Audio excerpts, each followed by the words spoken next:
The brain itself, meaning the brain tissue, does not have any sensory neurons. What do I mean by that? Well, if I touch the top of my hand, I can feel that. If I want to sense my heartbeat, if I work at it, I can feel that. If I want to sense how I feel internally at the level of my stomach, is it full, is it empty, am I hungry, is it acidic, does it ache, or does it feel pleasant, etc., I can sense that. And that's because we have sensory neurons on our skin and in our body, etc. We also have sensory neurons in our eyes that let us perceive things externally. We have no sensory neurons on our brain. This is one of the reasons why you can remove the skull and do brain surgery on somebody who's wide awake and be poking around in there, and they don't need any anesthetic on the brain itself. They need anesthetic for the incision site, but they don't need anesthetic on the brain because it has no feeling. You have emotions, but there's no feeling. So normally we are perceiving and paying attention to what we are sensing, either externally, sights and sounds, again, exteroception, or internally, interoception, touch, etc. But by focusing our perception and our attention not on our bodily surface like a body scan, but to a point a couple centimeters or inches behind our forehead, we essentially are bringing that attentional, that perceptual spotlight to a location in which there is no sensation. There's nothing to feel there. And when we do that by closing our eyes and focusing on that quote unquote third eye center, which is the prefrontal cortex, to be quite honest, when we do that, something else happens.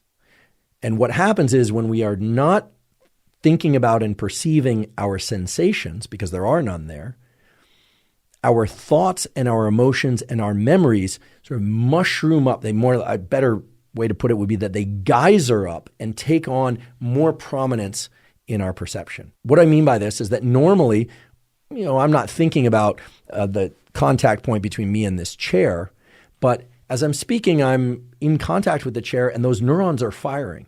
But if I focus my energy and attention on them, they're going to fire the same, but more of my perception goes there. Similarly, I'm thinking things all the time, you are too, and I'm perceiving things all the time, and I'm remembering things all the time, and I'm anticipating things all the time about the future.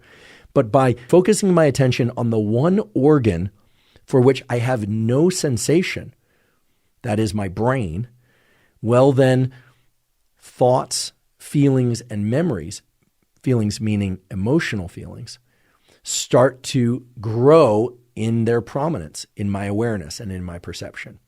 And so this is why when you sit down to a meditative practice, if it's a meditative practice where you close your eyes or you're focused on that third eye center, where you're focused on your brain as opposed to your bodily surface or something external to you, the thoughts seem to come by in waves and they can almost be overwhelming. It's very hard to, as it's often described, just sit back and watch your thoughts go by because there are so many of them. Actually, the best way to stop thinking is to really focus on something external or to focus on sensation. That's less thinking than it is perceiving senses. Okay, so I don't want this to get too abstract. When people talk about the third eye center, they're not talking about the pineal, they're talking about prefrontal cortex. And when you direct your own attention to the very area of your brain that directs attention, there's nothing to sense there. The only things that will become present to you are feelings, emotions, that is, thoughts, and memories.